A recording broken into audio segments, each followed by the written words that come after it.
ಎಲ್ಲ ಮಾಧ್ಯಮದ ಮಿತ್ರರಿಗೆ ನಮಸ್ಕರಿಸುತ್ತಾ ನೇರ ಈ ಪತ್ರಿಕಾಗೋಷ್ಠಿಯ ವಿಷಯಕ್ಕೆ ನಾನು ಬರ್ತೀನಿ. ಇವತ್ತು ನಾನು ಪತ್ರಿಕಾಗೋಷ್ಠಿ ಕರೆಯುವುದು ಮೂಲ ಉದ್ದೇಶ ವಿಜಯಪುರ ನಗರದ ಶಾಸಕ ಬಸನಗೌಡ ಪಾಟೀಲ್ ಯತ್ನಾಳ್ ಅವ್ರ ಧರ್ಮಕಡ್ಲಿ ನಿನ್ನೆ ಒಂದು ಸುದ್ದಿ ಮಾಧ್ಯಮದಲ್ಲಿ ವಿಷಯವನ್ನು ಪ್ರಸ್ತಾಪಿಸಿದ್ದಾರೆ. ಅದರಲ್ಲಿ ಅವರು ಹೇಳಿದ್ದಾರೆ, ಏನಂತ ಹೇಳಿದ್ರಂದ್ರ, ವಿಜಯಪುರ ಜಿಲ್ಲೆಯಲ್ಲಿ ಈ ಹೊಸ ಪರಂಪರೆ ನಾವು ಪ್ರಾರಂಭ ಮಾಡುವವರು ಇದ್ದೀವಿ. ಮುಸ್ಲಿಂ ಯುವತಿಯರನ್ನು ಯಾರಾದರೂ ಹಿಂದೂ ಯುವಕರು ಮದುವೆ ಆದರೆ ಅವರಿಗೆ 5 ಲಕ್ಷ ರೂಪಾಯಿ ಬಹುಮಾನ ಕೊಡುವಂತ ಪ್ರವೃತ್ತಿ ಕಾರ್ಯಕ್ರಮ ಹಮ್ಮಿಕೊಳ್ಳುತ್ತೇವೆ ಅಂತೇಳಿ. ಹಾಗಾಗಿ ಇವತ್ತು ನಾನು ಮಾಧ್ಯಮದ ಮುಖಾಂತರ ಬಿಜಾಪುರ ಜಿಲ್ಲೆಯ ಜನತೆ ಹಾಗೂ ಕರ್ನಾಟಕ ರಾಜ್ಯದ ಜನತೆಗೆ ಮತ್ತು ಈ ದೇಶದ 140 ಕೋಟಿ ಜನರಿಗೆ ತಮ್ಮ ಮಾಧ್ಯಮದ ಮುಖಾಂತರ ಈ ಸುದ್ದಿಯನ್ನು ಮುಟ್ಟಿಸ್ಬೇಕಂತ ಮನದಾಳದಿಂದ ಮಾತನಾಡ್ತಾ ಇದ್ದೀನಿ. ಈ ಮಾಧ್ಯಮದ ಗೋಷ್ಠಿ ಮುಖಾಂತರ ಈ ರಾಜ್ಯದ ಎಲ್ಲಾ ಜನತೆಗೆ ನಾನು ಕಳಕಳಿಯಾಗಿ ವಿನಂತಿಸಿಕೊಳ್ಳುತ್ತೇನೆ. ಇವತ್ತಿನ ನನ್ನ ಪತ್ರಿಕಾಗೋಷ್ಠಿ ಹಾಗೂ ನನ್ನ ಪ್ರತಿಯೊಂದು ಮಾತು ಯಾವುದೇ ಧರ್ಮ, ಜಾತಿ, ಜನಾಂಗ, ಪಾರ್ಟಿ, ಪಕ್ಷ, ಪಂಗಡ ವಿರುದ್ಧ ಇಲ್ಲ. ದಯಮಾಡಿ ಯಾರು ಇದನ್ನು ವಿಷಾಂತ ಮಾಡಿಕೊಂಡು ಅಥವಾ ಯಾರದೇ ಪ್ರಚೋದನೆಗೆ ಒಳಗಾಗಿ ಅರ್ಥಿಸಿಕೊಳ್ಳಬಾರದು, ತಪ್ಪ ಅರ್ಥಿಸಿಕೊಳ್ಳಬಾರದು. ಯಾಕೆ ಅಂತಂದ್ರೆ ಇದು ಕೇವಲ ನಮ್ದು ಸಮರ, ನಮ್ದು ಯುದ್ಧ, ನಮ್ದು ಜಿಹಾದ್. ಯತ್ನಾಳ್ ಬಸನಗೌಡ ಅವ್ರ ಧರ್ಮಕಡ್ಲಿ ಜೊತೆಗೆ ಇದೆ, ನೇರ ಅವನ ಜೊತೆಗೆ ಇದೆ. ನಾವು ಭಾರತೀಯ ಜನತಾ ಪಕ್ಷದ ವಿರುದ್ಧ ಅಲ್ಲ, ಕಾಂಗ್ರೆಸ್ ಪಕ್ಷದ ವಿರುದ್ಧ ಅಲ್ಲ, ಯಾವುದೇ ಮಂತ್ರಿಗಳ ವಿರುದ್ಧ ಅಲ್ಲ, ಯಾವುದೇ ಪಾಟೀಲ್ರ ವಿರುದ್ಧ ಅಲ್ಲ, ಯಾವುದೇ ದಲಿತರ, ಅಲ್ಪಸಂಖ್ಯಾತ ದಲಿತರ, OBC, ಅದರ್ ಬ್ಯಾಕ್ವರ್ಡ್ ಕ್ಲಾಸಸ್, ಅಪರ ಜಾತಿಯ ಲಿಂಗಾಯತರು, ಪಂಚಮಶಾಲಿಯರು, ಯಾವುದೇ ಅನ್ಯ ಧರ್ಮೀಯರು, ಇಸ್ಲಾಂ ಧರ್ಮ ಬಿಟ್ಟು ಅನ್ಯ ಧರ್ಮೀಯರ ಪಾಲಿಸುವಂತ ಸಾರ್ವಜನಿಕರ ವಿರುದ್ಧ ನಮ್ದು ಸಮರ ಇಲ್ಲ ಅನ್ನುತ್ತಾ ನಾನು ಹೇಳುವುದೇನೆಂದರೆ, ಈ ಹರಾಮ್ಖೋರ್ ಬಸನಗೌಡ ಧರ್ಮಕಡ್ಲಿ ಇವನಿಗೆ ನಾನು ನೇರ ಈ ಮಾಧ್ಯಮದ ಮುಖಾಂತರ ಪ್ರಶ್ನೆ ಮಾಡ್ಲಿಕ್ಕೆ ಬಯಸ್ತೀನಿ. ಇವನು ನಿಜವಾದ ಹಿಂದೂ, ಸನಾತನ ಹಿಂದೂ ಇದ್ದಿದ್ದೆ ಅಂದ್ರೆ ಇವನು ಇನ್ನೊಮ್ಮೆ ರಾಮಾಯಣ ಓದ್ಬೇಕಾಗಿದೆ, ಇನ್ನೊಮ್ಮೆ ಮಹಾಭಾರತ ಓದ್ಬೇಕಾಗಿದೆ. ಯಾಕಂದ್ರೆ ಮರ್ಯಾದ ಪುರುಷೋತ್ತಮ್ ರಾಮ್ ಶ್ರೀರಾಮಚಂದ್ರ ಯಾವಾಗ ವನವಾಸಕ ಮಾತಾ ಸೀತಾ ಅನ್ನು ಕರ್ಕೊಂಡು ಹೋಗಿದ್ರು, ಅವಾಗ ಇತಿಹಾಸ ಸಾಕ್ಷಿ ಇದೆ, ರಾಮಾಯಣ ಸಾಕ್ಷಿ ಇದೆ. ಈ ಹುಸುಳಿ ಮಗನಿಗೆ ಓದ್ಲಿಕ್ಕೆ ಬರುವುದಿಲ್ಲ, ಬರೀಲಿಕ್ಕೆ ಬರುವುದಿಲ್ಲ, ತಿಳ್ಕೊಳ್ಳಿಕ್ಕೂ ಆಗುದಿಲ್ಲ. ಮಾತಾ ಸೀತಾ ಅನ್ನು ಅಪಹರಿಸಿದ ಹರಾಮ್ಖೋರ್ ರಾವಣ ಇದ್ದ. ಹಾಗಾಗಿ ಈ ಯುಗದ ರಾವಣ ಹರಾಮ್ಖೋರ್ ಸುಳಿ ಮಗ ಅಂದ್ರೆ ಯತ್ನಾಳ್ ಬಸನಗೌಡ.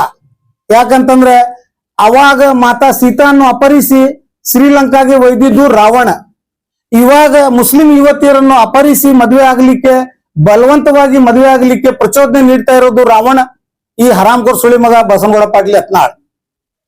ನಾನು ಬಹಳ ನೋವಿನಿಂದ ಹೇಳ್ತಾ ಇದ್ದೀನಿ. ಯಾಕೆ ಅಂತಂದ್ರೆ ಭಾರತೀಯ ಸಂಸ್ಕೃತಿಯನ್ನು ಅರ್ಥಿಸಿಕೊಳ್ಳದೆ, ಭಾರತೀಯ ಸನಾತನ ಹಿಂದೂ ಧರ್ಮದ ಪುರಾಣಗಳನ್ನು ಓದದೆ, ಈ ಹುಸುಳಿ ಮಗ ಕೇವಲ ರಾಜಕಾರಣಿಗೋಸ್ಕರ, ಕೇವಲ ಪ್ರಚೋದನೆಗೋಸ್ಕರ ಇಂಥವೆಲ್ಲ ಅಪಶಬ್ದ ಮಾತಾಡ್ತಾ ಇರೋದು ಯಕ್ಷಮ್ಯ ಅಪರಾಧ. ಮತ್ತು ನಾನು ಜೊತೆಗೇನೆ ಈ ಮಾಧ್ಯಮದ ಮಿತ್ರರಿಗೆ, ತಮ್ಮೆಲ್ಲರಿಗೆ ನಾನು ದಯಮಾಡಿ ವಿನಂತಿ ಮಾಡಿಕೊಳ್ತೇನೆ, ನನ್ನ ಗೋಷ್ಠಿ ಮುಗಿಯುವವರೆಗೆ ಯಾರು ನನಗೆ ಇಂಟರಪ್ಟ್, ಡಿಸ್ಟರ್ಬ್ ಮಾಡಬಾರ್ದು. ನಂದ ವಿಷಯ ಕಂಪ್ಲೀಟ್ ಆದ ಬಳಿಕ ತಾವೆಲ್ಲ ಯಾವುದೇ ಪ್ರಶ್ನೆ ಕೇಳಿ ಅದಕ್ಕೆ ತಕ್ಕದ ನಾನು ಉತ್ತರ ಕೊಡ್ಲಿಕ್ಕೆ ಸಿದ್ಧರಿದ್ದೀನಿ. ನಾನು ಯಾವುದು ನಾ ಧನಾಯನಂ ನಾ ಪಲಾಯನಂ, ನಾನು ಓಡ್ ಹೋಗುವ ವ್ಯಕ್ತಿ ಅಲ್ಲ. ಹಾಗಾಗಿ ನಾನು ಈ ಬಸನಗೌಡ ಪಾಟೀಲ್ ಯತ್ನಾಳ್ ಅವ್ರ ಧರ್ಮಕಡ್ಲಿ ಲೋಪರ್ ಸುಳಿ ನನ್ನ ಮಗನಿಗೆ ಹೇಳುವುದೇನಿದೆ ಅಂದ್ರೆ, ಮಹಾಭಾರತದಲ್ಲಿ ಯಾವಾಗ ಕೌರವಾಜ ಅಂಡ್ ಪಾಂಡವಾಜ ನಡುವೆ ದ್ರೌಪದಿ ಸಲುವಾಗಿ ವಿಷಯ ನಡೀತು, ನಾನು ಅದರದ ಹಿನ್ನೆಲೆ ಹೋಗುದಿಲ್ಲ. ಯಾವಾಗ ದ್ರೌಪದಿಯ ಚೀಲಹರಣ ಮಾಡುವ ಪ್ರಯತ್ನ ನಡೆದಾಗ ಪಾಂಡವರ ರಕ್ಷಣೆಗಾಗಿ ಯಾರು ಬಂದಿದ್ದು ಸುಳೆ ಮಗನೇ? ಒಂದು ಹೆಣ್ಣಿನ ರಕ್ಷಣೆಗಾಗಿ ಯಾರು ಬಂದಿದ್ರು? ಭಗವಾನ್ ಶ್ರೀಕೃಷ್ಣ. ಶ್ರೀಕೃಷ್ಣನ ಹೆಸರು ಏನು? ಮಳ್ ಸುಳೆ ಮಗನೇ, ಶ್ರೀಕೃಷ್ಣನ ಹೆಸರು ರಾಧೆ ಮೋಹನ್. ರಾಧಾ ಯಾರು? ಶ್ರೀಕೃಷ್ಣನಿಗೆ ರಾಧಾಗೆ ಏನ್ ಸಂಬಂಧ? ನಿನ್ಗೆ ಏನಾದ್ರೂ ಗೊತ್ತಿದ್ಯಾ? ದ್ರೌಪದಿಯ ಚೀಲಹರಣ ಮಾಡುವ ವೇಳೆಯಲ್ಲಿ ಶ್ರೀಕೃಷ್ಣ ಪರಮಾತ್ಮ ಪ್ರಕಟ ಆಗಿ ರಕ್ಷಣೆಗೆ ನಿಂತಿದ್ರು. ಈ ದೇಶದ ಸಂಸ್ಕೃತಿ, ಈ ದೇಶದ ಸಭ್ಯತೆ, ಈ ದೇಶದ ಇತಿಹಾಸ ಓದಿದ್ರೆ ಸುಳೆ ಮಗನೇ ನಿನಗ ಹೆಣ್ಣಿನ ಕುಲ್, ಹೆಣ್ಮಕ್ಕಳದ ಗೌರವ ಘನತೆ, ಹೆಣ್ಮಕ್ಕಳದ ಮಾನ ಸಮ್ಮಾನ ನಿನಗೆ ಅರ್ಥ ಆಗ್ತಿತ್ತು. ಅದು ಮುಸಲ್ಮಾನ್ ಹೆಣ್ಮಕ್ಳು ಬೇರೆ, ಹಿಂದೂ ಹೆಣ್ಮಕ್ಳು ಬೇರೆ, ದಲಿತರ ಹೆಣ್ಮಕ್ಳು ಬೇರೆ, ಕ್ರೈಸ್ತ ಹೆಣ್ಮಕ್ಳು ಬೇರೆ, ಬೌದ್ಧ ಹೆಣ್ಮಕ್ಳು ಬೇರೆ, ಸಿಖ್ ಹೆಣ್ಮಕ್ಳು ಬೇರೆ ಅಂತ ಏನಾದ್ರೂ ವ್ಯಾಖ್ಯಾನ ಬಾಬಾ ಸಾಹೇಬ್ ಭೀಮರಾವ್ ಅಂಬೇಡ್ಕರ್ ಸಂವಿಧಾನದಲ್ಲಿ ಬರ್ದಿದ್ರೇನೋ? ಹುಚ್ಚುಳೆ ಮಗನೇ, ಇವತ್ತೇನಾದ್ರೂ ನೀನು ಮಾತಾಡ್ಲಿಕ್ಕೆ ನಿನಗೆ ಅವಕಾಶ ಕೊಟ್ಟಿದ್ದು ಬಾಬಾ ಸಾಹೇಬ್ ಭೀಮರಾವ್ ಅಂಬೇಡ್ಕರ್ ರಚಿಸಿದ್ದ ಸಂವಿಧಾನದ ನಿಶ್ಚಯದ 19ರ ಅಡಿಯಲ್ಲಿ ನಿನಗೆ ಮಾತಾಡ್ಲಿಕ್ಕೆ ಬರ್ತದ? ಸುಳೆ ಮಗನೇ, ನೀನು ಮುಸಲ್ಮಾನ ಯುವತಿಯನ್ನು 5 ಲಕ್ಷ ರೂಪಾಯಿ ಮದುವೆ ಆಗ್ಲಿಕ್ಕೆ ಹಿಂದೂ ಯುವಕರನ್ನು ಆಫರ್ನ್ನು ಕೊಟ್ಟಿದ್ದಕ್ಕೆ ನಾವು ಸ್ವಾಗತಿಸ್ತೀವಿ. ಇವತ್ತು ನಾನು ಮಾಧ್ಯಮದ ಮುಖಾಂತರ ಬಹಿರಂಗವಾಗಿ ನೇರ ನಿನಗೆ ಆಫರ್ ಕೊಡ್ತಾ ಇದ್ದೀನಿ. ಯಾಕೆ ಅಂತಂದ್ರೆ ನಿನ್ ಪೌರಶತ್ವ, ನಿನ್ನ ಗಂಡಸ್ತನ ಬೆಂಗಳೂರು ಸಿಟಿ ಸಿವಿಲ್ ಕೋರ್ಟ್ ನಲ್ಲೇ ಕನ್ಫೈನ್ ಆಗಿ ಕೂತಿದೆ, ಪ್ರಶ್ನಾತೀತ ಆಗಿದೆ. ನೀನು ಗಂಡಸ ಅದಿಯೋ ಇಲ್ಲೋ ಅನ್ನೋದಕ್ಕೆ. ಯಾಕೆ ಅಂತಂದ್ರೆ ನಿನ್ನಂತ ಮತ್ತು ನಿನ್ನಂತ ಇರುವ ದೇಶದಲ್ಲಿ ಗಾಂಡು ಸುಳಿ ಮಕ್ಕಳ ಸಲುವಾಗಿ ಡಿ.ವೈ. ಚಂದ್ರಚೂಡ್ ಅವರಾದ ಮಾನ್ಯ ಚೀಫ್ ಜಸ್ಟಿಸ್ ಸುಪ್ರೀಂ ಕೋರ್ಟ್ ನವರು ಸೆಕ್ಷನ್ 377 IPC ರಿಪೀಲ್ಡ್ ಮಾಡಿದ್ದಾರೆ. ನಿಮ್ಮಂತ ಗಾಂಡು ಸುಳಿ ಮಕ್ಕಳು ಮುಕ್ಳಿ ಹರ್ಸ್ಕೊತು ತಿರ್ಗಾಡ್ಕೊತಿರ್ರಿಪ್ಪ ಅಂತ ಹೇಳಿ ಊರಾಗ ಯಾವುದೇ ಭಯವಿಲ್ಲದೆ ಆ 377 IPC ಸೆಕ್ಷನ್ ರಿಪೀಲ್ ಮಾಡಿದ್ದಾರೆ ನಿಮ್ಮಂತ ಗಾಂಡು ಸುಳಿ ಮಕ್ಕಳ ಸಲುವಾಗಿ.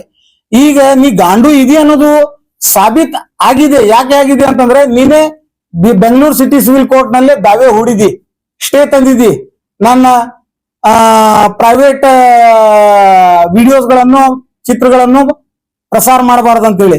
ಅದರಂತೆ ಈಗ ನಾನು ಹೇಳಬಾರದು, ಅತಿ ಇನ್ನರ್ ಕನ್ಸೈನ್ಸ್ ದಿಂದ, ಅತಿ ಕಳಕಳಿದಿಂದ, ಅತಿ ನೋವಿನಿಂದ ನಾನು ಹೇಳ್ತಾ ಇದ್ದೀನಿ. ಮಗನೇ, ನೀನು ಗಾಂಡು ಇದ್ದಾಗ ಈಗ ನಿನ್ನ ಹೆಂಡತಿಗೆ ಸಂಸಾರಿಕ ಸುಖ ಬೇಕಾಗಿದೆ, ನಿನ್ನ ಹೆಂಡತಿಗೆ ಸಂಸಾರಿಕ ಸುಖ ಅವಶ್ಯಕತೆ ಇದ್ದಾಗ ನಿನಗೆ ನೇರ ಆಫರ್ ಕೊಡ್ತೀನಿ. ನಿನಗೆ ಸಾಯುವವರೆಗೆ ನಾವು MLA ಮಾಡಿ ಇಡ್ತೀವಿ.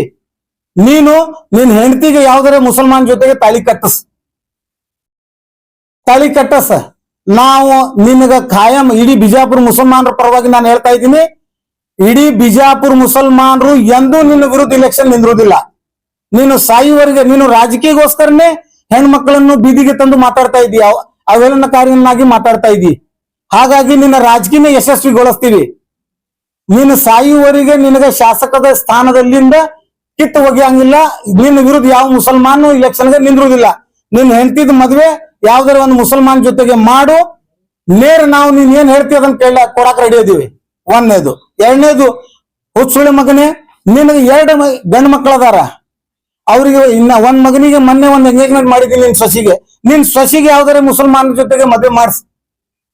ನಿನ್ 2 ಮಕ್ಕಳಿಗೆ ಯಾವ್ದಾರ ಒಂದು ದಲಿತ ಹೆಣ್ಮಕ್ಳಿಗೆ ಆಗ್ಲಿ, ಮುಸಲ್ಮಾನ್ ಹೆಣ್ಮಕ್ಳಿಗಾಗ್ಲಿ, ಇತರದೇ OBC ಜಾತಿಯವ್ರ ಹೆಣ್ಮಕ್ಳಿಗೆ ಮದುವೆ ಮಾಡು. ನೀ ಏನ್ ಡಿಮಾಂಡ್ ಮಾಡ್ತೀವಿ ಅದನ್ನ ನಾವು ಫುಲ್ಫಿಲ್ ಮಾಡಕ್ ರೆಡಿ ಇದೀವಿ. ಮಗನೇ, ನಿನಗ ನೇರ ಹೇಳ್ಬೇಕಂತಂದ್ರ ಹೆಣ್ಮಕ್ಕಳದ ಗೌರವ ಘನತೆ ರಾಜಕೀಯ ತರುವುದು ಅವಶ್ಯಕತೆನೇ ಇಲ್ಲ. ಯಾವಾಗ ಮಾತಾ ಸೀತಾನ್ನು ರಾವಣ ಅಪಹರಿಸಿದ ಅವಾಗ ಪ್ರಶ್ನೆ ಏನಿತ್ತು? ಸೀತಾ ಮಾತಾದ ಪವಿತ್ರತೆ ಬಗ್ಗೆ ಪ್ರಶ್ನೆ ಆಯ್ತೋ ಇಲ್ಲೋ? ಅವಾಗ ಅಗ್ನಿ ಪರೀಕ್ಷೆ ಕೊಡ್ಬೇಕಾಯ್ತು ಮಾತಾ ಸೀತಾಗೆ. ನಿನ್ಗೇನಾದ್ರೂ ಖಬರ್ ಇದೆಯಾ? ಅದ್ ಯಾವ್ದಾರ ಹೆಣ್ಮಕ್ಳ ಬಗ್ಗೆ ಮಾತಾಡ್ಲಿಕ್ಕೆ? ನಿನ್ಗಂತೂ ಹೆಣ್ಮಕ್ಳೇ ಹುಟ್ಟಿಲ್ಲ, ನಿನ್ನ ಮುಗಳಾಗ ಅಟ್ಟದ್ದಮ್ಮಿಲ್ಲ ಮಕ್ಕಳು ಹಡಿಯುವಂತದ್ದು. ಹಾಗಾಗಿ ಈ ವಿಷಯ ಕುರಿತು ಮನುಸ್ಮೃತಿ ಮನುಸ್ಮೃತಿಯಲ್ಲಿ ಮನುಸ್ಮೃತಿಯಲ್ಲಿ ಏನ್ ಹೇಳ್ತಾ ಇದ್ದಾರೆ ಅಂತಂದ್ರೆ, ಹೆಣ್ಮಕ್ಳಿಗೋಸ್ಕರ ಯತ್ರ ನಾರಾಯಸ್ತ್ರು ಪೂಜೆಂತರೆ ರಮಂತೆ ತತ್ರ ದೇವತಾಂ ಎಂಬ ವ್ಯಾಖ್ಯಾದ ಕನ್ನಡ ಅನುವಾದ ಏನಿದೆ ಅಂದ್ರೆ, ಎಲ್ಲ ಮಹಿಳೆಯರನ್ನು ಗೌರವಿಸಲಾಗುತ್ತದೆ, ಅಲ್ಲಿ ದೈವತತ್ವ ಅರಳುತ್ತದೆ. ಮಗನೇ, ನಿನ್ನ ಮನಸ್ಥಿತಿ, ನಿನ್ನ ಪ್ರವೃತ್ತಿ ಏನಿದೆ ಅಂತಂದ್ರೆ, ನೀನು ಆ ಬ್ರಹ್ಮಾಂಡ ಬಲಾತ್ಕಾರಿ ಪ್ರಜ್ವಲ್ ರೇವಣ್ಣ, ನೀನು ಅವನು ಅದೇ ಒಂದೇ ಕ್ಯಾಟಗಿರಿದವರು. ಹಾಗಾಗಿ ಇದು ನೋಡಿ, ತಮ್ಮ ಮಾಧ್ಯಮದ ಮುಖಾಂತರ ನಾನು ತೋರಿಸ್ತೀನಿ. ಪ್ರಜ್ವಲ್ ರೇವಣ್ಣದ ಜಜ್ಮೆಂಟ್ ನಲ್ಲಿ honourable special court first headlines ನಲ್ಲೇ ನ್ಯಾಯಾಂಗ ಇಲಾಖೆಯ ನ್ಯಾಯಾಧೀಶರು ಮನುಸ್ಮೃತಿದ ಇದೇ ಶ್ಲೋಕವನ್ನು ಜಜ್ಮೆಂಟ್ ಅದ ಪಾರ್ಟ್ ಮಾಡಿ ಕನ್ವಿಕ್ಷನ್ ಮಾಡಿದ್ದಾರೆ. ಇದರ ಅರ್ಥ, ಯಾವ ಪೇನ್ ಆ ನ್ಯಾಯಾಧೀಶ ಅರ್ಥಿಸ್ಕೊಂಡಿರ್ಬಹುದು, ಒಂದು ಹೆಣ್ಮಕ್ಕಳ ಮೇಲೆ ಆದ ಅನ್ಯಾಯ, ಒಂದು ಹೆಣ್ಮಕ್ಕಳ ಮೇಲೆ ಆದ ದೌರ್ಜನ್ಯಗೆ ಎಷ್ಟು ಪೇನಿಂದ ಆ ನ್ಯಾಯಾಧೀಶರು ಬರ್ದಿದ್ದಾರೆ ಅಂತಂದ್ರೆ, ಯತ್ರ ನಾರಾಯಸ್ತರು ಪೂಜಾಯಂತೆ ರಾಮನಂತೆ ತತ್ರ ದೇವತರ ಯಥಾರಿತ್ನು ನಾ ಪೂಜಾಯಂತೆ ಸರ್ವಶ್ರಾಂಪಲೆ ಕ್ರಿಯಾ, which means that wherever women are worshipped, the divinity resides. Divinity resides ಅಂದ್ರೆ ಏನು? ಹರಾಮ್ ಕೋರ್ ಸುಳೆ ನನ್ನ ಮಗನೇ, ಡಿವೈನಿಟಿ ಅಂದ್ರೆ ಏನು? ಅದಕ್ಕೆ ಅರ್ಥ ಇದೆಯೇ? ನೀನು ರಾಕ್ಷಸ ಇದೆಯೇ, ನಾವು ರಾಮ್ ಭಕ್ತರಿದ್ದೀವಿ, ನೀವು ರಾವಣ ಭಕ್ತದಿ, ಇದೇ ಡಿವೈನಿಟಿ.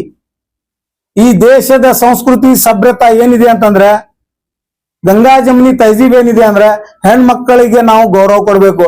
ಹೀಗಾಗಿ ನೀನು 2014ರಲ್ಲಿ ಪ್ರಧಾನ ಮಂತ್ರಿ ನರೇಂದ್ರ ಮೋದಿಜಿ ಅವರು ಪ್ರಮಾಣ ವಚನ ಸ್ವೀಕರಿಸುವ ವೇಳೆಯಲ್ಲಿ ಗಾಂಧಿ ಚೌಕ್ನಲ್ಲಿ ಅಮಾಯಕ ಹೆಣ್ಮಕ್ಕಳದ ಮೇಲೆ ಅತ್ಯಾಚಾರ ಎಸಗುವ ಪ್ರಯತ್ನ ಮಾಡಿ, ಅವರು ಗುಪ್ತಾಂಗಕ್ಕೆ ಟಚ್ ಮಾಡಿ ಅಸಭ್ಯವಾಗಿ ವರ್ತಿಸಿ ನಿನ್ನ ಮೇಲೆ 21 ಕೇಸ್ ಪ್ರಕರಣ ದಾಖಲಾಗಿದ್ದು ಸುಳ್ಳ ಖರೇನ?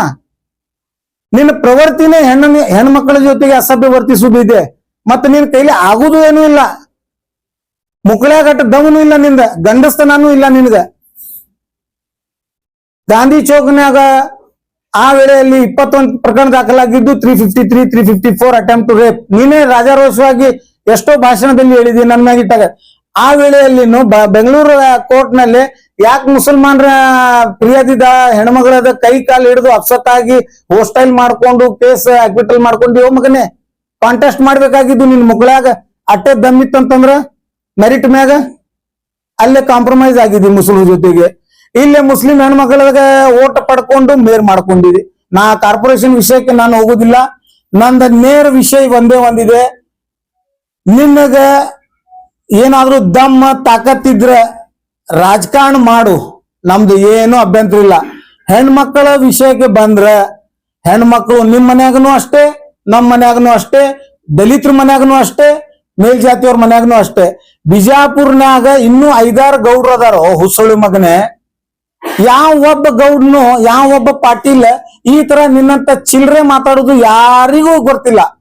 ಅವರು ಸಕ್ಷಮ ರಾಜಕಾರಣ ಮಾಡ್ತಾರೆ, ಯಾವುದೇ ಪಕ್ಷದವ್ರು ಇರ್ಲಿ, ಯಾವುದೇ ಪಾರ್ಟಿಯವ್ರು ಇರ್ಲಿ, ರಾಜಕೀಯ ಮಾಡ್ತಾ ಇದ್ದಾರೆ, ಅಭಿವೃದ್ಧಿ ಮಾಡ್ತಾ ಇದ್ದಾರೆ, ಬೀಳ್ತಾ ಇದ್ದಾರೆ, ಗೆಲ್ತಾ ಇದ್ದಾರೆ. ನಿನ್ನಂತ ಗಂಡು ಸುಳಿ ಮಗನೇ ಹೆಣ್ಮಕ್ಳದ ಸೀರಿ ಹಿಂದೆ ನಿಂತು ರಾಜಕಾರಣ ಮಾಡೋದು ಪ್ರವೃತ್ತಿ ಯಾವ ಗೌಡಿಗೂ ಇಲ್ಲ. ಗೌಡ್ರ ಕೆಲ್ಸ ಅಂತಂದ್ರ ಮಗನೇ ನಿನಗ ಪಾಠ ಹೇಳ್ತೀನಿ ಕೇಳು. ಗೌಡ್ರ ಅಂದ್ರೆ ಏನಂದ್ರ, ಆ ಊರಿನ ಗೌಡ ಅಂತಂದ್ರೆ ಊರಿನ 4 ಸೀಮೆಗೆ ರಕ್ಷಣೆ ಮಾಡುವಂತ ವ್ಯಕ್ತಿಗೆ ಗೌಡ ಅಂತಾರ. ತೊಡೆ ತಟ್ಟಿ ಗಂಡಸರು ಕೂಡ ಗುದ್ದಾಟ ಮಾಡುವುದಕ್ಕೆ ಗೌಡ್ರ ಅಂತಾರ. ಹೆಂಗಸರ್ ಸೀರೆ ಕೈ ಹಾಕುವುದು, ಹೆಂಗಸರ ಗುಪ್ತಾಂಗ ಹಿಡಿಯುವುದು ಗೌಡ್ಗಿ ಅಲ್ಲ. ಅದಕ್ಕೆ ಪರಾಮಗೊಂಡ ಅಭ್ಯರ್ಥಿ ಬಬಲೇಶ್ವರದ ವಿಜುಗೌಡ ಹೇಳಿದ್ದು ನಿಜ, 100ಕ್ಕೆ 100. ಹುಸುಳೆ ಮಗನೇ, ನೀನು ಯತ್ನಾಳ್ ಊರಿನ ಧರ್ಮ ಕಡ್ಲಿ ಅದಿ ಅಂತ ಹೇಳಿ ಮಗನೇ, ನಿನಗ 4 ಎಕರೆ ಜಮೀನ್ ಇತ್ತು ಬರೇ. ನಿಮ್ಮ ಅಪ್ಪ ಎಲ್ಲಿಂದ ಕಡ್ಲಿ ತಿನ್ನಿಸ್ತಿದೆ? ಶ್ರೀಶೈಲ ಹೋಗುದು ಜಾತ್ರೆ ಮಂದಿಗೆ, ನಿಮ್ಮದೇ ಮನಿ ನಡೆಸೋದು. ಹಳೆ ಟ್ರಕ್ ತಗೊಂಡ್ ಸುಳಿ ಮಗನೇ ನೀನ್ ಬಿಜಾಪುರ್ ಬಂದವನು. ಮಂದಿಗೆ ಪಾಠ ಕಲಿಸ್ತಿ ಮಗನೇ 2 ನಂಬರ್ ಆಸ್ತಿ ಗಳಿಸಿ ಏನೇನ್ ಮಾಡಿದಿ ಏನೇನಿಲ್ಲ ನಿನ್ ಚೇಲೆ ಯಾರ ಜೊತೆ ಅಟ್ಯಾಚ್ ಅದ ನಿಮ್ ಮನ್ಯಾಗೆ ಅದನ್ನ ನೀವ್ ವಿಚಾರ ಮಾಡ್ಕೊ ಮೊದಲ್. ಯಾಕೆ ಹೊರಗಾಕಿ ನಿನ್ ಚೇಲೆ ಐತಲ್ಲ ಒಬ್ಬ ಪುಂಗಿರಾಜ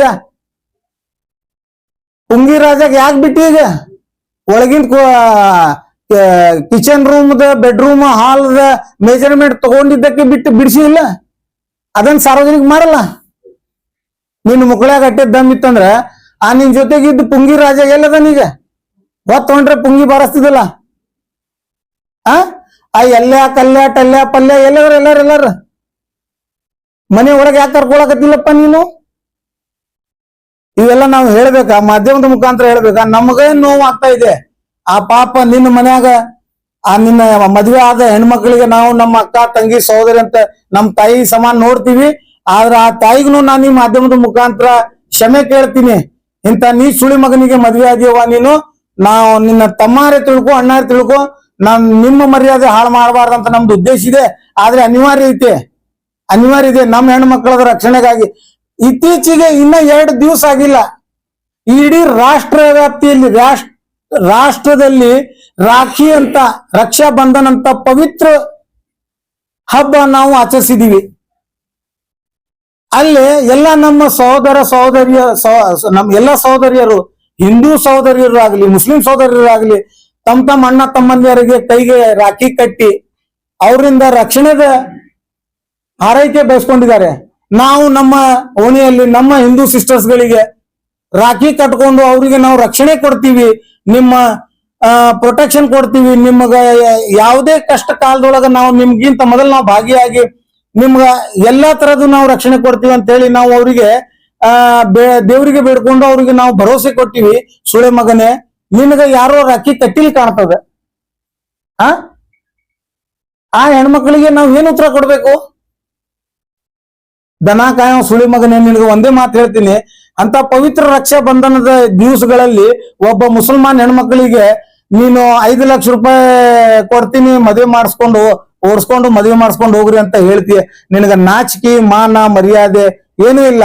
ಹಾಗಾಗಿ ಈ ಮಾಧ್ಯಮದ ಮುಖಾಂತರ ನಾನು ಜಿಲ್ಲಾ ಆಡಳಿತಗೆ ಮತ್ತು ಜಿಲ್ಲಾ ಉಸ್ತುವಾರಿ ಸಚಿವರಿಗೆ ಸೀರಿಯಸ್ಲಿ ಹೇಳ್ತಾ ಇದ್ದೀನಿ. ಕೆಲವು ಬಕೀಟ್ ನಮ್ಮ ಸಮಾಜದ ಕೆಲವು ಬಕೀಟ್ ಹಿಡಿಯು ರಾಜಕಾರಣಿಗಳು ನಿಮ್ಗೆ ಏನಾದ್ರು ತಪ್ಪು ತಿಳುವಳಿಕೆ ನೀಡ್ತಿರ್ಬೇಕು. ಪ್ರತಿ ಒಂದು ಮುಸಲ್ಮಾನ ಯುವಕರು, ಪ್ರತಿ ಒಬ್ಬ ಮುಸಲ್ಮಾನ ಮನೆಯಲ್ಲಿ ರಕ್ತ ಕುದೀತಾ ಇದೆ. ಇವೆಲ್ಲ ಹರಾಮ್ಖೋರ್ ಸುಳಿ ಮಗಂದ ಚಿಲ್ಲರೆ ಮಾತುಗಳಿಗೆ ಜಿಲ್ಲಾ ಉಸ್ತುವಾರಿ ಸಚಿವರು, ಜಿಲ್ಲಾ ಆಡಳಿತ, ಪೊಲೀಸ್ ವರಿಷ್ಠಾಧಿಕಾರಿಗಳು, ಈ ರಾಜ್ಯದ ಮುಖ್ಯಮಂತ್ರಿ ಸಿದ್ದರಾಮಯ್ಯ ಅವರು ಇಮ್ಮಿಡಿಯೇಟ್ ಕೂಡಲೇ ಕಾಗ್ನಿಸನ್ಸ್ ತಗೊಂಡು ಇವನ ಬಾಯಿಗೆ ಹತೋಟಿ ಒಳಗೆ ಇಡಲಿಕ್ಕೆ ಪ್ರಯತ್ನ ಪಟ್ಲಿಲ್ಲ ಅಂದ್ರ ಸರ್ಕಾರನೂ ಇರಲ್ಲ, ಮಂತ್ರಿಗಳು ಇರಕ್ ಕೊಡುದಿಲ್ಲ. ಊರಾಗ ಏನ್ ಹಾಕದಾಗಲಿ ನಾವು ಸಿದ್ಧರಾಗ್ಬಿಟ್ಟಿವಿ. ಎಲ್ಲಾ ಮುಸಲ್ಮಾನ ಸಮಾಜದ ಪರವಾಗಿ ಹೇಳ್ತಾ ಇದ್ದೀನಿ. ಯಾವ ಕೆಲವೊಂದು ಬಕೀಟ್ ಹಿಡ್ಕೊಂಡು ಬಾಗಲ ಬಡಿಯೋರಿಗೆ ನೀವು ಮಾತ್ ಕೇಳಿ ಎಲ್ಲ ಓಕೇತಿ ಅಂತ ತಿಳ್ಕೊತಾ ಇದ್ದಿದಂತಂದ್ರ ದಯಮಾಡಿ ಸಚಿವರೇ, ನಿಮ್ಮ ಮೇಲೆ ನಮ್ಮ ಬಹಳ ಗೌರವ ನಂಬಿಕೆ ಇದೆ. ಪ್ರಾಫೆಟ್ ಮೊಹಮ್ಮದ್ ಸಲ್ಲಲ್ಲಾಹು ಅಲೈಹಿ ವಸಲ್ಲಂ ಅದನ್ನು ಅವೇಳನಕಾರಿ ಮಾತನಾಡಿದ್ದ. ಅವಾಗನು ಬೃಹತ್ ಪ್ರತಿಭಟನೆ ಮಾಡಿದೀವಿ. ಜಿಲ್ಲಾ ಆಡಳಿತ ಇವತ್ತಿನವರೆಗೆ ಯಾವುದು ಕ್ರಮ ತಗೊಂಡಿಲ್ಲ. ಒಂದೊಂದ ಬರೇ ಗಂಡ ಹೆಂಡತಿ ಜಗಳ ಕೇಸ್ ಇದ್ದಾಗ ಇದೇ ಪೊಲೀಸ್ ವರಿಷ್ಠಾಧಿಕಾರಿ, ಪೊಲೀಸ್ ಇಲಾಖೆಯವರು ರೌಡಿ ಶೀಟ್ ತೆಗೆದಾರ, ತಡಿಪಾರ್ ಮಾಡಿದ್ದು ನಮ್ಮಲ್ಲೇ ಉದಾಹರಣೆ ಇದೆ. ಹಾಗಾಗಿ ಈ ಹುಚ್ಚುಳಿ ಮಗನಿಗೆ ಇಮಿಡಿಯೇಟ್ ಆಕ್ಷನ್ ತಗೊಂಡು ತಡಿಪಾರ್ ಎಕ್ಸ್ಟ್ರಮೆಂಟ್ ಪ್ರೊಸೀಡಿಂಗ್ಸ್ ನೀವು ಜರುಗಲಿಲ್ಲ ಅಂತಂದ್ರ ನಾಳೆ ಮುಂಬರು ದಿನಗಳಲ್ಲಿ ಜಿಲ್ಲೆ ಆದಂತ 8 ಮತಕ್ಷೇತ್ರದಲ್ಲಿ ಇಡೀ ಮುಸ್ಲಿಂ ಸಮಾಜ, ದಲಿತರು, OBCಗೆ ಒಗ್ಗೂಡಿಸಿ ಬೃಹತ್ ಹೋರಾಟ ಕೈಗೊಳ್ಳುವುದು ಅನಿವಾರ್ಯತೆ ಬರ್ತದೆ. ಮತ್ತು ನಮ್ಮದೇ ಸರ್ಕಾರ ವಿರುದ್ಧ ನಾವು ಹೋರಾಟ ಮಾಡ್ಬೇಕಾಗ್ತದೆ. ಯಾಕಂತಂದ್ರ ಈ ಲೋಫರ್ ಸುಳಿ ಮಗನಿಗೆ ಬಿಜೆಪಿ ಅವರು ಕಿತ್ತು ಹೊರಗೆ ಹಾಕ್ಯಾರ. ಈ ಲೋಫರ್ ಸುಳಿ ಮಗನಿಗೆ ಬಿಜೆಪಿ ಹೊರಗೆ ಹಾಕ್ಯಾರ. ಮತ್ತು ಕಾಂಗ್ರೆಸ್ ಆಶ್ರಯ ಪಡ್ತಾ ಇದ್ದಾನೆ. ನಿನ್ನೆ ಪ್ರೆಸ್ ಮೀಟ್ ನಾಗ ಈ ಲೋಫರ್ ಸುಳಿ ಮಗ ಹೇಳ್ಯಾನ, ಒಬ್ಬ ಕಾಂಗ್ರೆಸ್ ಮಂತ್ರಿ ನನಗ ಬೆಂಬಲ ಕೊಟ್ಟಿದ್ದಾನೆ ಅಂತ ಹೇಳಿ ಮೇಯರ್ ಆಗ್ಲಿಕ್ಕೆ. ಆ ಕಾಂಗ್ರೆಸ್ ಮಂತ್ರಿ ಈ ಜಿಲ್ಲೆ ಒಳಗೆ ಯಾವ ಅದಾನ? ಅದಕ್ಕ ತನಿಖಾ ಮುಖ್ಯಮಂತ್ರಿ ಅವರು ಮಾಡ್ಬೇಕು, ನಿಷ್ಪಕ್ಷ ತನಿಖೆ ಆಗ್ಬೇಕು. ಈ ಸುಳಿ ಮಗನ ಜೊತೆಗೆ ಕಾಂಗ್ರೆಸ್ನವರು ಯಾರು ಹಿಂಬಾಗಲದಿಂದ, ಯಾಕಂದ್ರೆ ಈ ಲೋಫರ್ ಸುಳಿ ಮಗನಿಗೆ ಬರೇ ಹಿಂಬಾಗಲದ ವ್ಯವಸ್ಥೆ ಇದೆ ಪ್ರವೃತ್ತಿ. ತಾನು ಹಿಂಬಾಗಲ್ದೆ, ತನ್ನ ಸರ್ಕಾರ ನಡೆಸುದು ಪದ್ಧತಿನೂ ಹಿಂಬಾಗಲ್ದೆ, ಕೆಲಸ ಮಾಡುದು ಹಿಂಬಾಗಲದೆ, ರಾತ್ರಿ ಕೂಡುದು ಹಿಂಬಾಗಲದಿಂದೆ. ಯಾವ ಕಾಂಗ್ರೆಸ್ ಮಂತ್ರಿ ಜೊತೆಗೆ ಹಿಂಬಾಗಲ ಒಳಗೆ ಹೋಗಿ ಕೂಡ್ತಾನ ಅನ್ನೋದು ಸ್ಪಷ್ಟ ಆಗ್ಬೇಕು. ಯಾಕಂದ್ರೆ ಅವನ ಬಾಯಿಲಿಂದೇ ಬಂದದ ಇದು. ನಾವ್ ಹೇಳ್ತಾ ಇಲ್ಲ, ಯಾವ ಮುಸಲ್ಮಾನ್ ಹೇಳ್ತಾ ಇಲ್ಲ. ಕಾಂಗ್ರೆಸ್ಸಿನ ಒಂದು ಮಂತ್ರಿ ಮೇಯರ್ ಇಲೆಕ್ಷನ್ ನಲ್ಲಿ ಅವನಿಗೆ ಸಹಾಯ ಮಾಡಿದ್ದಾರೆ. ಪಕ್ಷೇತರ ಕ್ಯಾಂಡಿಡೇಟ್ ಗಳನ್ನು ಅವನು ಒದಗಿಸಿಕೊಟ್ಟಾನಂತ ಅವನು ಬಹಿರಂಗವಾಗಿ ಪತ್ರಿಕಾಗೋಷ್ಠಿ ಕೊಟ್ಟಿದ್ದಾನೆ. ಅದನ್ನ ಉದಾಹರಣೆಗೆ ಆಧರಿಸಿ ಇಟ್ಕೊಂಡು ರಾಜ್ಯದ ಮುಖ್ಯಮಂತ್ರಿ, ರಾಜ್ಯದ ಗೃಹ ಮಂತ್ರಿ, ಮಾನ್ಯ ಉಪಮುಖ್ಯಮಂತ್ರಿ ಡಿ.ಕೆ. ಶಿವಕುಮಾರ್ ಅವರು, ಡಾಕ್ಟರ್ ಎಂ.ಬಿ. ಪಾಟೀಲ್ ಸಾಹೇಬರು ತನಿಖಾ ಒಳಪಡಿಸಬೇಕು. ಈ ಸುಳಿ ಮಗನಿಗೆ ಕಾಂಗ್ರೆಸ್ ಮಂತ್ರಿ ಯಾವದಾನ ಅವನಿಗೆ ಮಂತ್ರಿ ಮಂಡಲದಿಂದ ಉಚ್ಚಾಟನೆ ಮಾಡಬೇಕು. ಯಾಕಂದ್ರೆ ಮುಸಲ್ಮಾನ್ ಸಮಾಜದ ರಕ್ತ ಕುದೀತಾ ಇದೆ.